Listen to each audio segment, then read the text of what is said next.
My name is Amber. When my mom remarried, I was 19 years old. I never meant for this to happen, but my heart will not listen to my head. This is my story. It is a difficult story, but it is true. Before David, my life was simple. It was just my mom and me. My father passed away when I was 15. It was a sad time for us.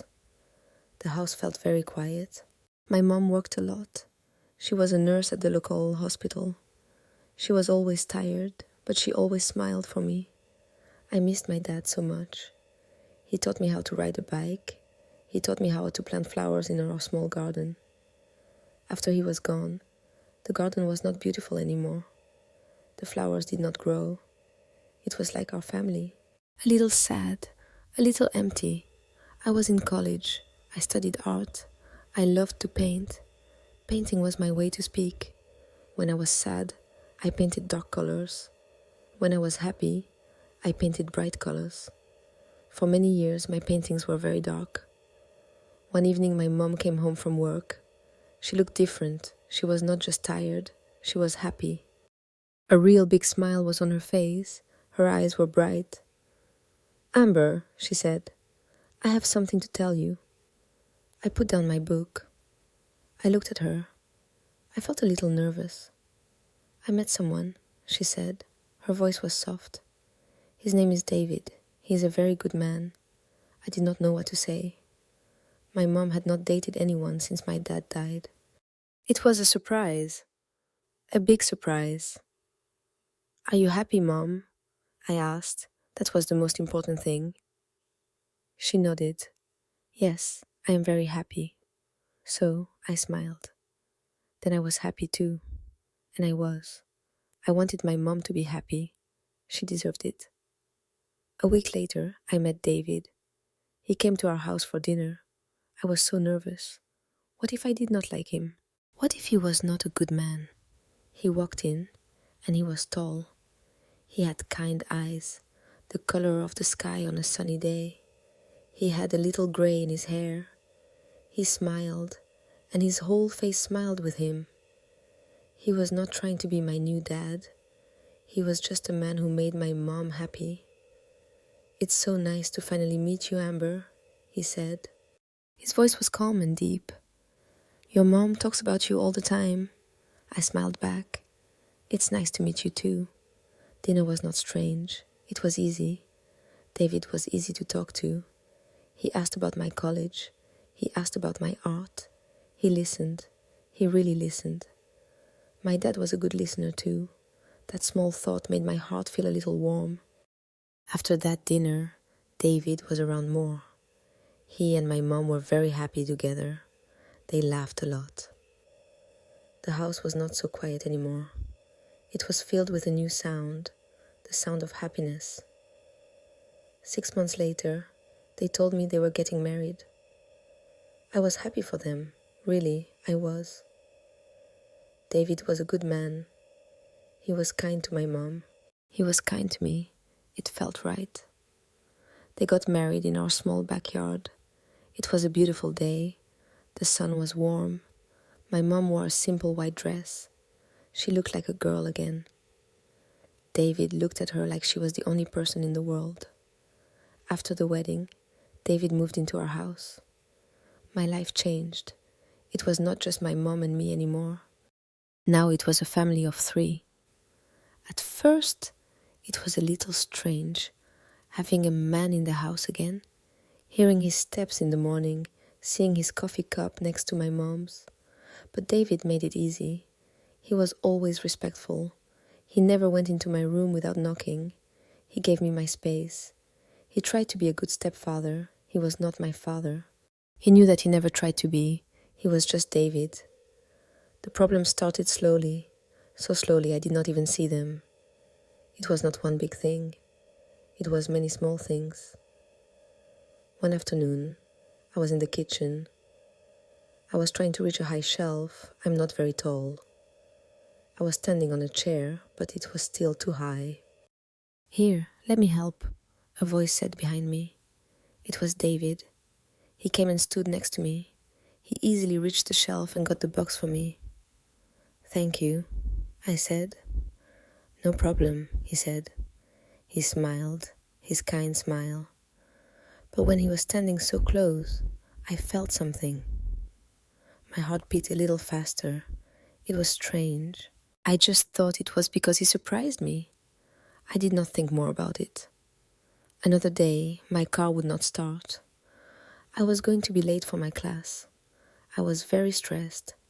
I did not know what to do. David came outside. "What's wrong?" he asked. "My car won't start," I said. I felt like I wanted to cry. He opened the hood of the car. He looked at the engine. I did not understand anything about cars. My dad always fixed my car. David worked on it for a few minutes. "Try it now," he said. I turned the key. The car started. I was so happy.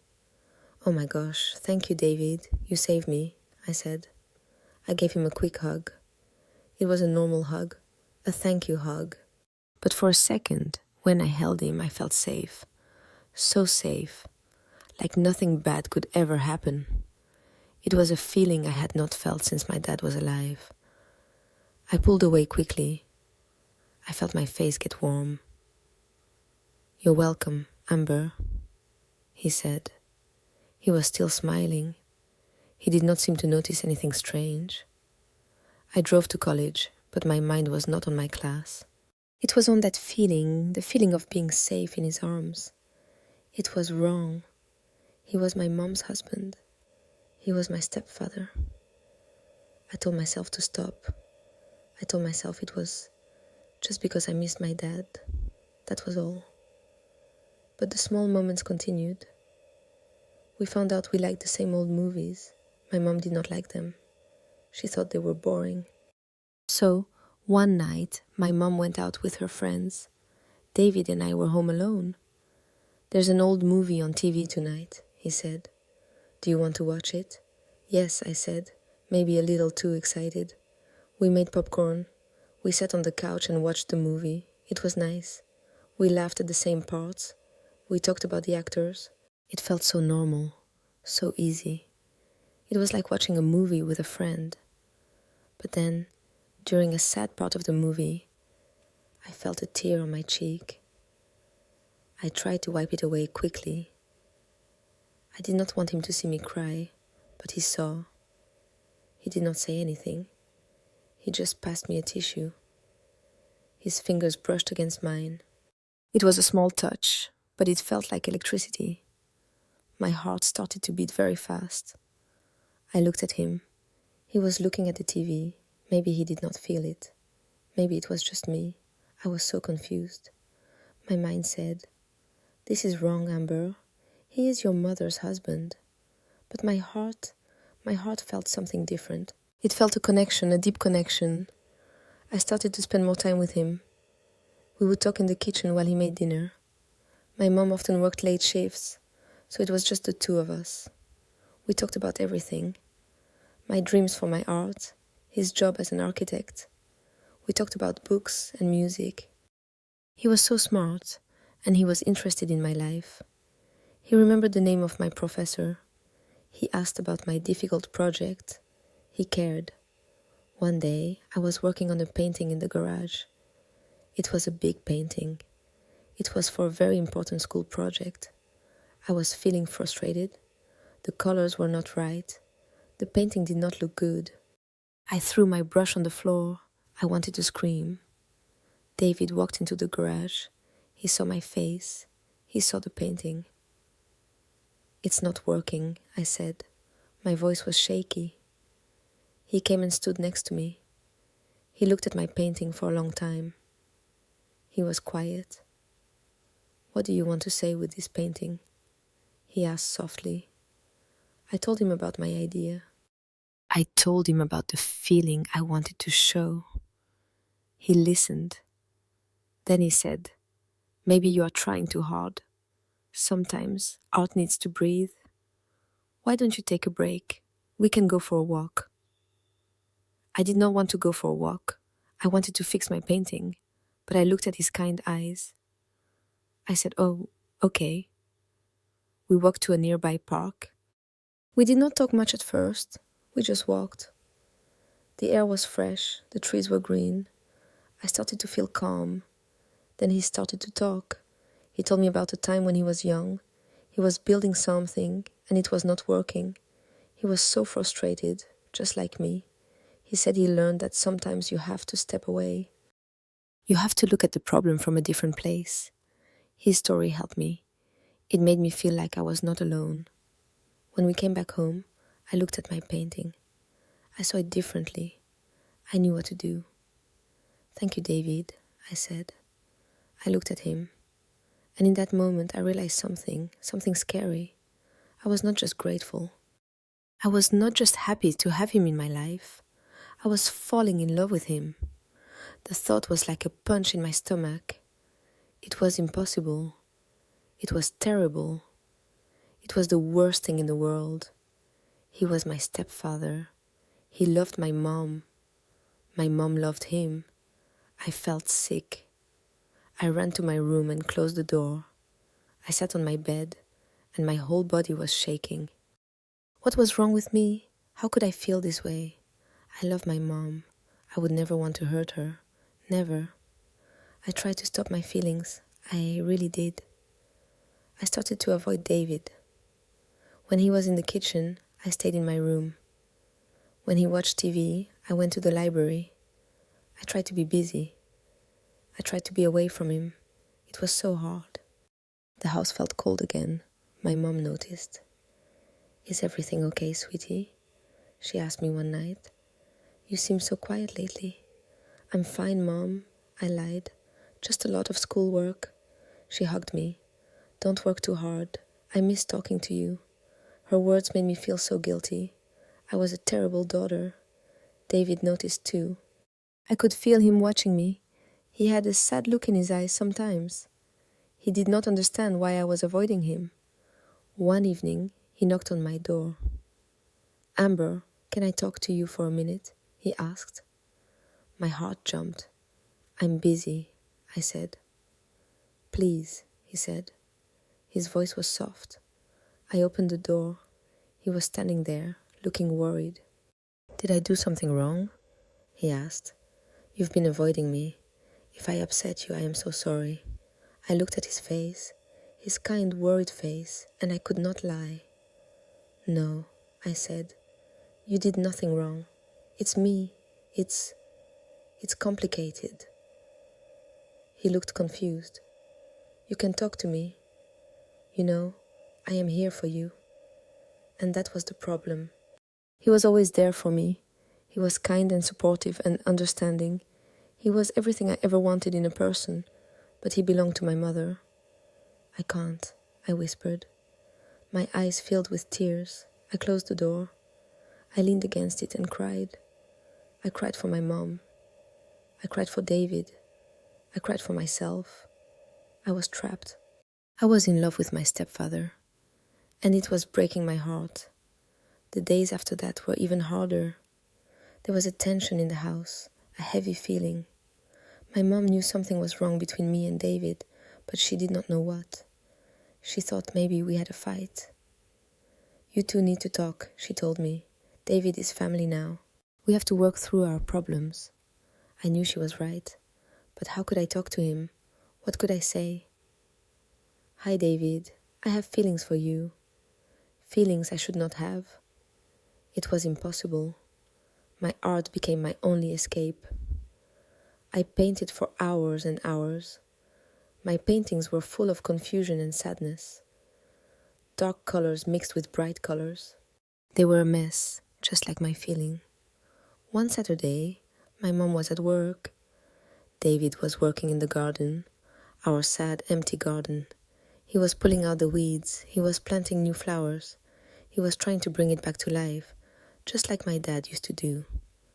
I watched him from my window. He was working so hard. The sun was hot.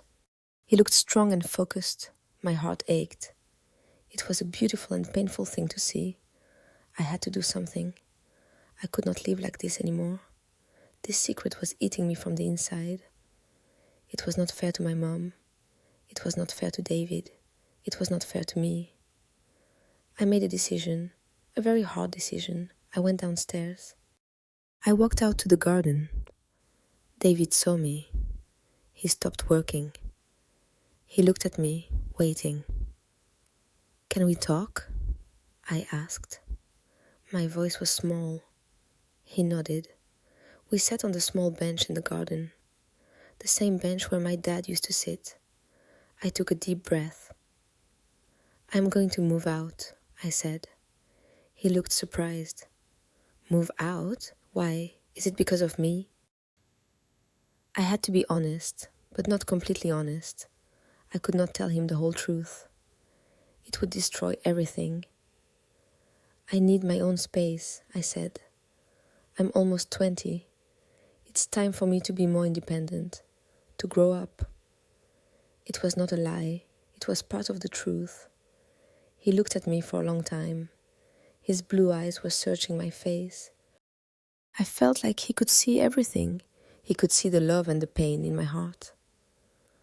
"I understand," he said finally. His voice was quiet.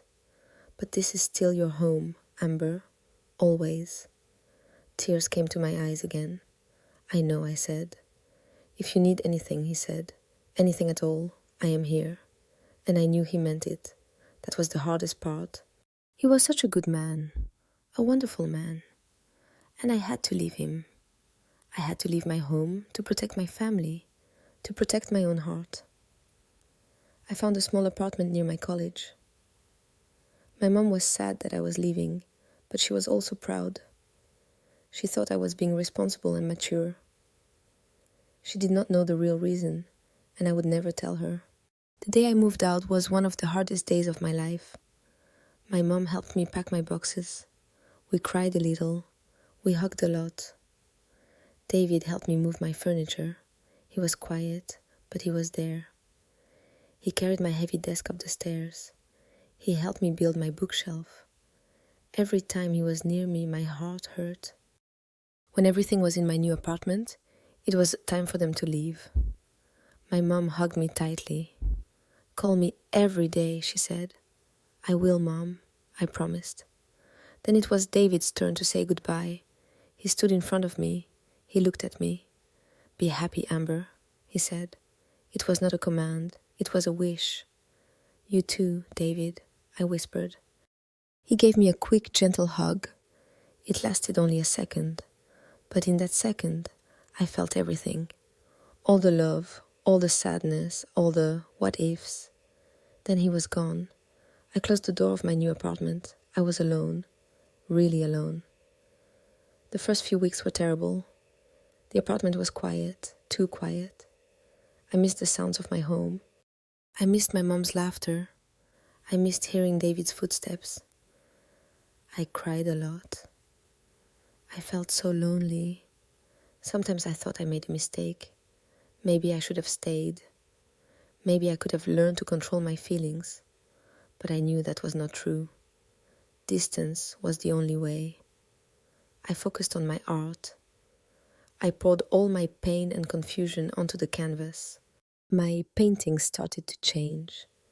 They were still sick, but they were also honest. They were real. My art professor noticed. "Amber," she said one day, "your work has so much emotion now. It is powerful."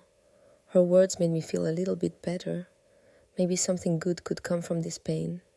I talked to my mom on the phone every day. I visited for dinner every Sunday. It was hard to see David. Every time I saw him, my heart did a little jump, but it was also easier. We had space between us now, a safe space. We were friendly. We talked about my classes. He told me about his projects. We were like family, but a different kind of family. The dangerous secret feeling in my heart started to fade.